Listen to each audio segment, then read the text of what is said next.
आंधळ मागतो एक डोळा आणि देव देतो दोन, असाच काहीसा प्रकार घडला आहे वसईच्या एटीएम मध्ये। एटीएम मधून 100 रुपये काढायला गेले आणि चक्क 500 रुपये बाहेर आले आणि ही बातमी कळताच ग्राहकांनी एटीएम बाहेर गर्दी केली। काय आहे नेमकी घटना आणि कुठल्या एटीएम बद्दल मी बोलते, सगळं सविस्तर सांगते आजच्या या व्हिडिओमध्ये।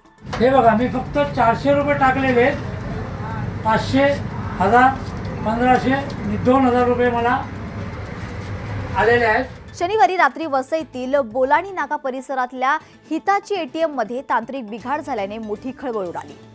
ग्राहकांनी मागितलेल्या रकमेपेक्षा अनेक पटीने अधिक रक्कम मशीनमधून बाहेर पडत होती आणि त्यामुळे ही घटना समजताच परिसरात चर्चा पसरली आणि नागरिकांचा मोठा जमाव एटीएम बाहेर जमा झाला।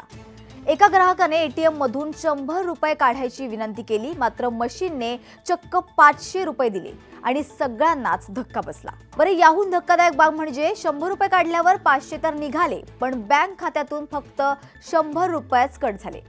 त्याचप्रमाणे 400 रुपये काढण्याची मागणी केल्यावर मशीनने तब्बल 2000 रुपये वितरित केले।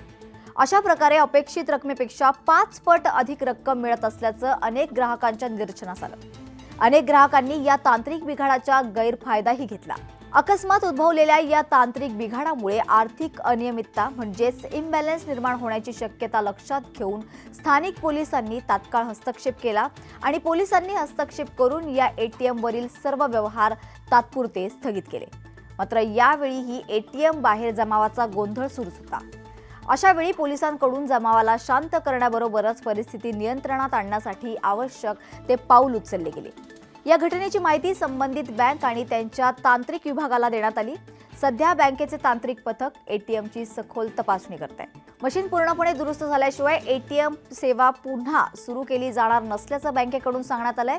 ही घटना पुन्हा एकदा सिद्ध करते की डिजिटल व्यवहारांच्या युगातही तांत्रिक बिघाड संपूर्णपणे टाळता येत नाही। यूपीआय सारख्या सुविधांमुळे एटीएम वरील अवलंबित्व कमी झालं असलं तरी जेव्हा एटीएमचा वापर करावा लागतो तेव्हा अशा अप्रत्यक्षित समस्या उद्भवू शकतात।